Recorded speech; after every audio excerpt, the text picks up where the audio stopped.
हे दोस्तों, आप लोग का स्वागत है मेरे चैनल पर। आप देख रहे क्रेजी फॉर भोजपुरी। चलो वीडियो स्टार्ट करते हैं। लाल यादव का धमाकेदार सॉन्ग आने वाला है। सॉन्ग का नाम है राजा हमारा से, जिसका भाई फर्स्ट लुक पोस्टर रिलीज होला और पोस्टर देख के लग रहा है सॉन्ग एकदम बवाल, एकदम धांसू होने वाला है।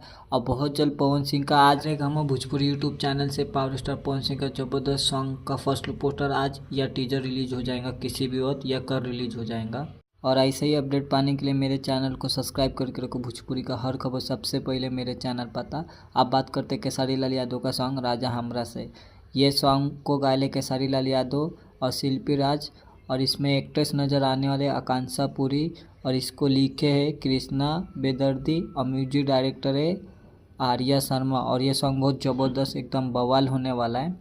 अब बोलते हैं सॉन्ग कब रिलीज हो रहा है। ये सॉन्ग शुक्रवार को रिलीज होने वाला है आराध्या फिल्म यूट्यूब चैनल पर। अच्छी लगी तो लाइक करें, शेयर करें, सब्सक्राइब करें और कमेंट करके बोलिएगा खेसारी लाल यादव का न्यू सॉन्ग का फर्स्ट लुक पोस्टर कैसा लगा। पावर स्टार पवन सिंह का न्यू सॉन्ग का इंतजार कौन कौन कर रहा। मिलता नहीं वीडियो में। धन्यवाद।